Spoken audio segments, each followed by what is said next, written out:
बहुत सारे लोग हैं ना ये बात कर रहे हैं कि भैया यूके में तो रेसिडेंट चलने में लगा हुआ है, तो मतलब अगर हम वहाँ आते हैं तो हमारा तो नुकसान हो जाएगा, हम तो कुछ कर ही नहीं पाएंगे, तो क्या करें अब वहाँ पे आए कि ना आए।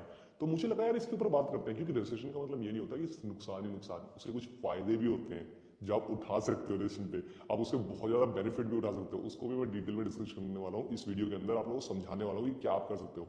जो ऑलरेडी स्टूडेंट्स यहाँ पे हैं या जो स्टूडेंट्स आने वाले हैं, जो प्रोफेशनल्स यहाँ पे आने वाले हैं, तो कैसे वो इसको सही तरीके से यूज कर सकते हैं। तो मेक श्योर इस वीडियो का एंड तक जरूर देखना।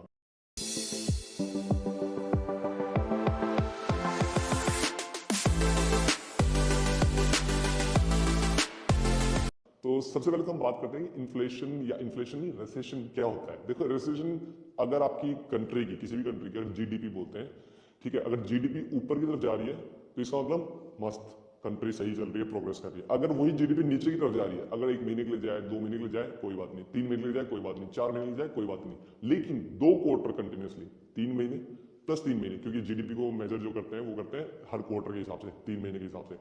तो 6 महीने तक अगर आपकी जीडीपी डाउनफॉल की तरफ जा रही है तो कंट्री को घोषित कर जाता है भाई कंट्री का दिवालिया निकल गया, कि भाई रेसेशन में चली गया। अब रेसेशन में अगर कंट्री चली जाती है तो उसके नुकसान क्या होते हैं? नुकसान बहुत होते हैं कि आपकी कंट्री में महंगाई हो जाएगी, चीज़ें महंगी हो जाती हैं, आपका इन्फ्लेशन जो है वो बढ़ जाता है। अब यूके की गवर्नमेंट ने ये बोला था कि भाई इन्फ्लेशन जो है हमारा एंड ऑफ ईयर 2020 तक 10% के करीब पहुंच जाएगा, लेकिन अभी अगर आप देखो डॉक्यूमेंट्स या इनके आर्टिकल्स देखो तो 10 पॉइंट से ऊपर चला गया है, 10.7 कहीं पे ये एक्सपेक्टेड करें कि 11.5-12% तक पहुंच सकता है फर्स्ट क्वार्टर ऑफ 2023 में। तो मतलब रेसेशन का पूरा पूरा इफेक्ट आप देख सकते हो, इन्फ्लेशन बढ़ रही है। इन्फ्लेशन का मतलब क्या होता है कि भाई महंगाई बढ़ रही है। अब महंगाई के मामले में अगर आप यहाँ पे देखो क्या इफेक्ट होता है, अकोमोडेशन, रहने का जो आपका कमरा है या मकान है वो महंगे हो जाते हैं, खाने पीने की चीज़ें महंगी हो जाती है, ट्रांसपोर्टेशन महंगा हो जाता है, ठीक है। ये सारी चीज़ें जब महंगी होती हैं और आपकी जो सैलरी है वो उसके इक्विवेलेंट नहीं बढ़ रही है, तो डेफिनेटली आपकी लिविंग स्टैंडर्ड जो है उस पर भी इफेक्ट पड़ता है। अब बात ये आती है कि भाई स्टूडेंट्स के लिए स्पेसिफिकली मतलब कि क्या नुकसान हो सकता है। देखो पहले मैं बात करता हूँ कि क्या नुकसान हो सकता है, ठीक है, उसके बाद बहुत सारे बेनिफिट भी होते हैं, वो भी हम बात करेंगे। तो सबसे पहले तो चीज़ होती है कि जो स्टूडेंट यहाँ पे पढ़ने के लिए आ रहे हैं, सिर्फ उनका मोटिव ये है कि यहाँ पे पढ़ने जाना है, ट्यूशन फीस उनको जो अगर पे करनी है,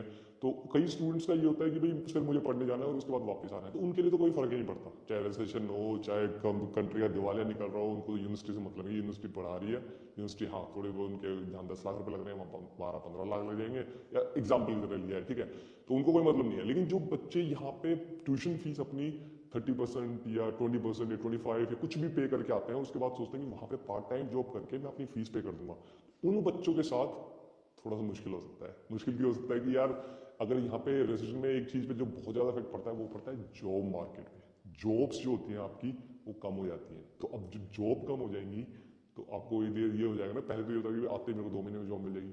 बहुत सारे एग्जाम्पल्स होते हैं जिनको बहुत जल्दी मिल जाती है और बहुत सारे एग्जाम्पल ऐसे होते हैं जिनको नहीं मिलती। तो अगर आपको जॉब नहीं मिली तो आप वो अपनी ट्यूशन फीस नहीं पे करवाओगे, तो मेक श्योर अगर हो सकता है तो आप अपनी फीस पहले से ही पे करके आए, तो आपके दिमाग पे जो स्ट्रेस प्रेशर होगा ना वो प्रेशर बिल्डअप नहीं होगा, तो आप इजीली अपने यहाँ पे लाइफ जो है मतलब एक्सपीरियंस है वो अच्छी तरीके से ले सकते हो और प्लस जॉब भी ढूंढ सकते हो बिना स्ट्रेस के, बिना प्रेशर के भी फीस भरनी है फीस भरनी है। दूसरी चीज जो अफेक्ट करती है वो होती है कि भाई यहाँ का जॉब मार्केट। देखो जॉब मार्केट अगर आप कहते हो कि कोई भी अगर कहता है कि यार जॉब मार्केट तो अफेक्ट नहीं करेगा, जॉब तो बहुत सारी अवेलेबल है, यार जॉब अवेलेबल है, लेकिन परसेंटेज में अगर आप जब देखते हो कितनी अवेलेबल पहले थी और कितनी अवेलेबल अब है, तो उसके हिसाब से जब आप देखते हो तो डेफिनेटली रिसेशन में नंबर ऑफ जॉब्स अवेलेबिलिटी जो है वो कम हो जाती है और बहुत सारे बिजनेसेस बंद भी होते हैं। फॉर एग्जाम्पल मैं आपको सिंपल सा एग्जांपल देता हूँ, गैस अगर कोई इलेक्ट्रिसिटी का कह लो, इलेक्ट्रिसिटी यहाँ यूके में इतनी महंगी हो रखी है, आप लोगों को पता होगा। जो नॉर्मल कोई दुकान वाला है उसके पास पहले अगर उसके 3 फ्रिज थे और अगर उसके इलेक्ट्रिसिटी का बिल 500 पाउंड आता था, लेकिन अब उसका वही बिल 900 पाउंड 850 पाउंड वो आता है। कितना बढ़ गया, कितना बढ़ गया। सेम वही चीज़ उसकी वाटर की कॉस्ट बढ़ गई, सेम उसकी और भी चीज़ों की कॉस्ट बढ़ गई होगी। तो हर चीज़ की जब वो कॉस्ट बढ़ जाती है तो क्या होगा, ऑब्वियसली वो भी महंगाई कर देगा, तो वो महंगाई कर, या तो फिर वो चला नहीं पाएगा अपना बिजनेस, अगर उसका बिजनेस में चल ही नहीं रहा तो उसकी दुकान बंद हो जाएगी, उसकी दुकान में 2-3 बंदे काम करते थे उनकी जॉब चली जाएगी। तो उससे क्या होगा, वो जो 2-3 बंदे थे वो मार्केट के अंदर आ जाएंगे और फिर दोबारा से कंपटीशन के अंदर, मतलब अगर 100 बंदे पहले बिना जॉब के थे वो 3 बंदे और आ गए, 103 बंदे हो गए बिना जॉब के, तो कंपटीशन बढ़ जाता है। तो दैट्स अ फैक्ट। अगर कोई कहता है कि ऐसा नहीं होता so that person is lying to you, वो आपका बेवकूफ बना रहा है, ठीक है। तो ये फैक्ट है, लेकिन ऐसा नहीं है कि जॉब नहीं होती, जॉब होती है। थोड़ा सा क्या होता है कि छोटी जो कंपनीज होती हैं, छोटे बिजनेसेस होते हैं, वो बंद होने के कगार पे रहते हैं, तो उनके जो एम्प्लॉयज होते हैं वो मार्केट में आते हैं, वैसे कंपटीशन क्रिएट हो जाता है। अब जो सबसे बड़ा पॉइंट होता है कि भाई जो न्यूली ग्रेजुएट्स हैं, मतलब जिन्होंने अभी अभी अपनी डिग्री कंप्लीट किया है, डिग्री पास आउट करी है, तो उनके ऊपर क्या इफेक्ट पड़ेगा, क्या मतलब उन्हें मार्केट में फुल टाइम जॉब जो है उनके प्रोफेशन से रिलेटेड मिलेगी कि नहीं मिलेगी। To be honest, during recession it's little bit difficult, लेकिन ऐसा नहीं है कि अवेलेबिलिटी नहीं है, अवेलेबिलिटी है। वही अवेलेबिलिटी, अगर पहले 100 जॉब्स अवेलेबल थी तो अब माइट भी 80 जॉब्स अवेलेबल है। जॉब्स आर देयर, लेकिन वही है कि जो नंबर ऑफ वैकेंसीज हैं वो रिड्यूस हो जाते हैं, क्योंकि हर कंपनी चाहती है कि कट डाउन करना। वही जो मैंने पहले वाला एग्जांपल दिया था कि भाई इस दुकान में अगर उसकी इलेक्ट्रिसिटी का बिल इतना ज़्यादा आ रहा है, तो पहले अगर उसके पास 3 एम्प्लॉई थे तो बंद करने से भला क्या करेगा कि 2 को निकाल देगा या 1 को निकाल देगा और बाकी 2 को रखेगा। तो क्या हो जाएगा, वो एक बंदा वहाँ पे कॉम्पिटिशन में चला जाएगा, फिर दोबारा से नंबर पूल में चला जाएगा, कॉम्पिटिशन बढ़ जाएगा। तो ये होता है रिसेशन के टाइम में। वही सेम चीज़ होती है अदर वे, जब आपकी कंट्री फ्लरिश कर रही होती है या बहुत ज़्यादा बिजी होता है, तो क्या होता है कि वही बंदा, चाहे उसके इतना बिल आ रहा हो, ठीक है, बिल भी मान लो 500 पाउंड आ रहा है, रजिस्ट्रेशन के चक्कर में बिल भी नहीं बढ़ेगा उसका 900, लेकिन वो बिजी भी है, तो 500 पाउंड में उसके 3 बंदे काम करें तो कहेगा यार मुझे 2 बंदे और चाहिए जो मेरे यहाँ पे काम करें और मेरा बिजनेस तो अच्छा चल रहा है। तो उससे क्या हुआ, अपॉर्चुनिटीज ज़्यादा क्रिएट होती है। तो यही सिंपल सा लॉजिक है, आप लोगों को शायद समझ में आ गया होगा। ठीक है, अब इसके बाद आती है बहुत सारे बेनिफिट्स क्या हो सकते हैं, मतलब रजिस्ट्रेशन पे। अब आपको लग रहा होगा यार भैया बेनिफिट्स तो कुछ ऐसे होते नहीं है। देखो बेनिफिट्स काफ़ी होते हैं रजिस्ट्रेशन पे। एक तो सबसे बड़ा बेनिफिट ये होता है कि अगर आप मान लो अभी आप यहाँ पे आ रहे हो, या जो स्टूडेंट्स अभी पढ़ने में लगे हुए हैं और उनकी 1 साल के बाद डिग्री कंप्लीट होगी या जो होगी, तो उनके लिए तो एक वंडरफुल अपॉर्चुनिटी है ना कि भाई जैसे ही ये रजिस्ट्रेशन ओवर होगा, क्योंकि रजिस्ट्रेशन जो रहता है वो 12 से 18 महीने रहता है। ये नहीं कि भाई पूरे साल 5 साल 10 साल रजिस्ट्रेशन रहेगा। 12 महीने रहता है, 18 महीने रहता है, 2 साल रह सकता है, 36 महीने रह सकता है। 2007 और 8 का जो रजिस्ट्रेशन आया था वो अराउंड 3 साल के करीब रहा था। ठीक है, तो इतने टाइम में क्या होगा, इस वाले का जो एक्सपेक्टेड है वो है कि 12 से 18 महीने रहेगा। तो 12 से 18 महीने में you can improve on your skills, अपने स्किल पे आप काम कर सकते हो। और स्किल पे जब काम करोगे तो क्या कुछ भी टेक्निकल स्किल्स सीख सकते हो, सॉफ्ट स्किल्स सीख सकते हो, अपने जो भी सीवी वगैरह है उस पर काम कर सकते हो, जो भी आपने पढ़ा है उस पर बहुत अच्छे तरीके से काम कर सकते हो और एक्स्ट्रा स्किल्स सीख सकते हो। और जैसे ही रजिस्ट्रेशन ओवर होगा, मार्केट खुलेगा, अपॉर्चुनिटीज और ज़्यादा खुलेंगी, तब आप रेडी होगे उस मार्केट में जंप इन करने के लिए, रेडी होगे वो जॉब अप्लाई करने के लिए, रेडी होगे वो जॉब्स लेने के लिए। तो वो एक वंडरफुल अपॉर्चुनिटी हो सकती है। जैसे कहते नहीं है कि भाई कोई कहता है कि यार हमें है ना, अब आर्मी जो है आपकी कई लड़ाई होती है तब के लिए थोड़ी ना ट्रेन कि भाई उस दिन ट्रेन करेंगे जिस दिन लड़ाई होगी, नहीं, वो ट्रेनिंग करती रहती है अपनी, और जिस दिन लड़ाई होगी वो ऑलरेडी ट्रेंड होते हैं। तो रजिस्ट्रेशन का मतलब ये नहीं होता कि भाई यहाँ पे अपॉर्चुनिटीज खत्म हो गई है, ये है कि अपॉर्चुनिटीज कुछ टाइम के लिए थोड़ी दबकी है, उसके बाद जब ये खत्म होएगा तो डेफिनेटली उतनी ही ज्यादा नंबर में अपॉर्चुनिटीज वापस आने वाली है। तो बिग कॉर्पोरेट्स को वैसे भी जो बड़ी बड़ी कंपनीज है उनको इतना फर्क नहीं पड़ता, लेकिन कुछ सेक्टर्स को फर्क पड़ता है, कुछ को नहीं पड़ता।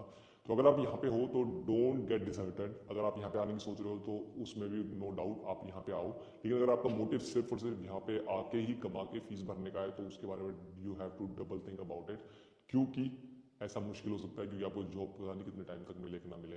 अब बात क्या आती है कि यहाँ से स्टूडेंट्स वापस जा रहे हैं, क्या यहाँ से प्रोफेशनल्स छोड़ के यूके को वापस जा रहे हैं कि भाई ड्यू टू रिसेशन या ड्यू टू यहाँ पे महंगाई जो इतनी बढ़ गई है। तो इसका आंसर अगर मैं दूं आप लोगों को, तो मैंने तो सुना नहीं है कि भाई स्टूडेंट्स यहाँ पे अपनी पढ़ाई को छोड़ के वापस जाने लगे, ऐसा नहीं सुना है। हाँ, ऐसा बहुत सुना एग्जाम्पल कि भाई किसी का PSW नहीं लगा या किसी को यहाँ पे भाई कोई जॉब नहीं मिली तो उसे लगा कि मैं PSW में नहीं रहना चाहता, तो मैं वापस जाके अपनी कंट्री में कोई चीज़ ट्राई करना चाहता हूँ। ऐसे एग्जाम्पल्स काफ़ी हैं, लेकिन ऐसा नहीं है कि भाई कोई रजिस्ट्रेशन के चक्कर में यहाँ पे छोड़ के जा रहा हूँ। क्योंकि हाँ, किसी को अगर जॉब नहीं मिलेगी 8 महीने 10 महीने तक, ऑब्वियसली यहाँ पे खर्चे महंगे हुए हैं, तो नहीं अगर उसको अफोर्ड कर पा रहा तो definitely they might go back. लेकिन यहाँ पे अगर ब्रिटिश लोगों की बात की जाए, यहाँ पे ऐसे कोई जो हमारी तरह अगर मान लें मेरे जैसे प्रोफेशनल है या फिर मेरे इतने यार दोस्त है, क्या वो छोड़ के यहाँ से यूके को वापस चले गए अपनी कंट्री में?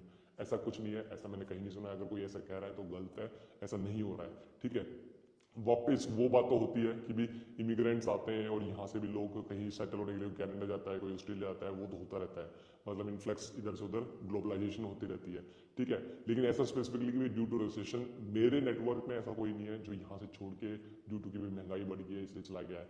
अब बात क्या आती है कि भाई रजिस्ट्रेशन के टाइम पे यहाँ पे आना चाहिए कि नहीं आना चाहिए। देखो रजिस्ट्रेशन, ये महंगाई है, जॉब्स नहीं है, ये सारी चीज़ें एक तरफ है, लेकिन जो लिविंग स्टैंडर्ड है यहाँ पे, जो लाइफ है आपकी, वो थोड़ी डिफरेंट है। आप लोगों को मेरी इतनी सारी वीडियोस में, अगर आपने मेरी डेली लाइफ व्लॉगिंग के चैनल्स नहीं देखा है तो उसको जाके आप चेकआउट कर सकते हो, देख सकते हो कि भाई यहाँ पे किस तरह की लाइफस्टाइल है।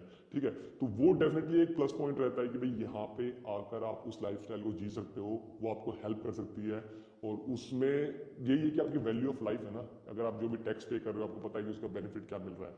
तो इसलिए ये हमेशा मैं कहूँगा कि अगर आप यूके आने की सोच रहे हो या किसी भी फॉरेन कंट्री में जाने की सोच रहे हो, उसकी वहाँ पे जाके अगर आप पढ़ाई करने की सोच रहे हो, उसके बाद सेटल होने की सोच रहे हो, तो make sure do a little bit research, in detail research कि वहाँ पे लाइफस्टाइल किस तरह का है, उसके बाद लाइफ स्टैंडर्ड किस तरह का है, ठीक है, महंगाई है, जो महंगाई को भी आप कंपेयर कर सकते हो। उसके बाद वहाँ पे जो आप रहते हो, टैक्सेस पे कर रहे हो, या फिर आप जितने भी गवर्नमेंट को जो भी पैसा दे रहे हो, उसके बदले में एक्सचेंज में गवर्नमेंट आपको क्या सर्विसेज दे रही है, क्या फैसिलिटीज दे रही है, तो उससे आप उस कंट्री को मतलब एनालाइज करके ये फाइंड आउट कर सकते हो कि भाई वहाँ पे जाके रहना, सेटल होना क्या आपके लिए बेनिफिशियल हो सकता है, आपके बच्चों के लिए बेनिफिशियल हो सकता है नहीं। यही था गाइस इस वीडियो में। आई होप आप लोगों को ये वीडियो थोड़ी बहुत नॉलेजेबल लगी है। अगर आप लोगों को ये वीडियो पसंद आई तो मेक श्योर इस वीडियो लाइक जरूर करना, नीचे कमेंट करके जरूर बताना।